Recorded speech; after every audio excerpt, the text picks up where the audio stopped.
Hey, I'm Lena, and welcome to Overthinking Out Loud, the podcast where we dive into the psychology behind everything Gen Z does, thinks, and feels.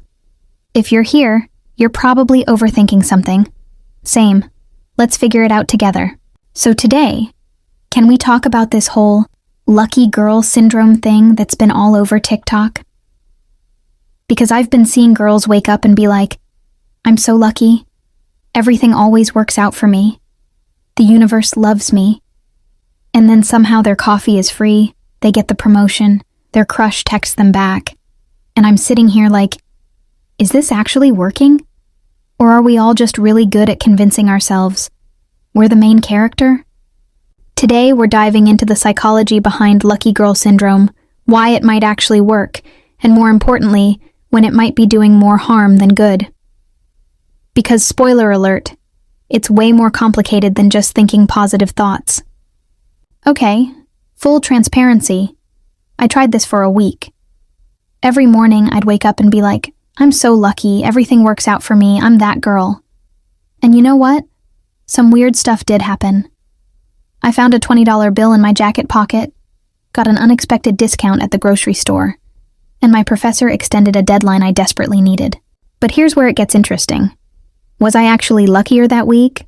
Or was I just paying more attention to the good stuff because I was looking for it? That's where the psychology gets really fascinating.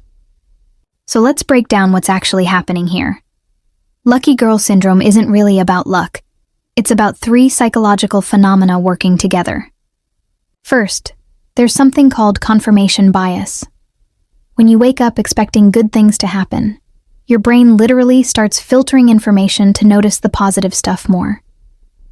That $20 was probably in my jacket for weeks, but I only noticed it when I was actively looking for lucky moments. Then there's the self-fulfilling prophecy effect.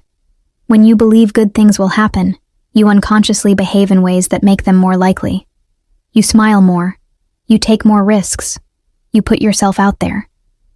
And surprise, people respond better to someone who's confident and positive. But here's the one nobody talks about. It's called the placebo effect of optimism.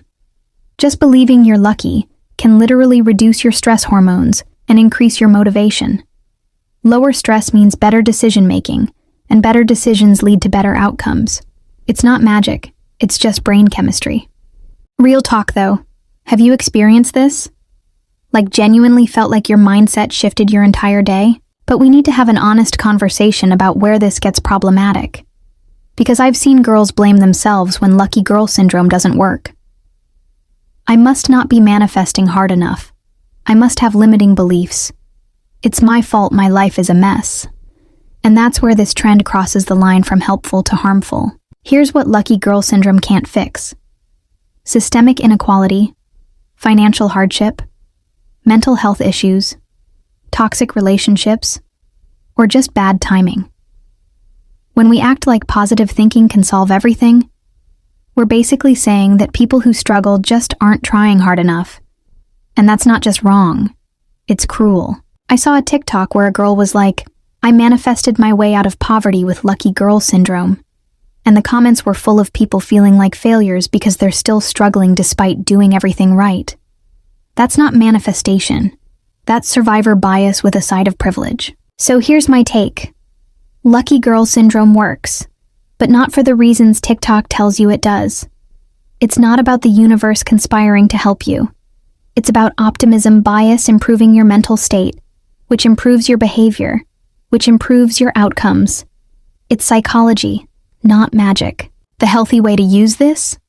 Focus on what you can control. Instead of, I'm so lucky, everything works out, try, I'm resourceful. I notice opportunities.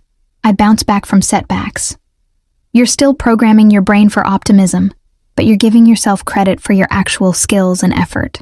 And please remember that your worth isn't determined by how lucky you are. Sometimes life is genuinely hard, systems are genuinely unfair, and positive thinking alone won't fix everything. That doesn't mean you're doing anything wrong. It means you're human.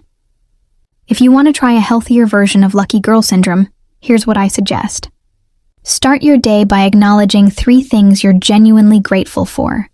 not things you're trying to manifest, but things that are already real in your life. This trains your brain to notice positives without the pressure of making magic happen. Then set one small, achievable intention for the day. Not, the universe will bring me my dream job, but I'll apply to 2 positions today, or I'll have 1 meaningful conversation. You're still being intentional, but you're focusing on actions you can actually take. And when good things happen, give yourself some credit.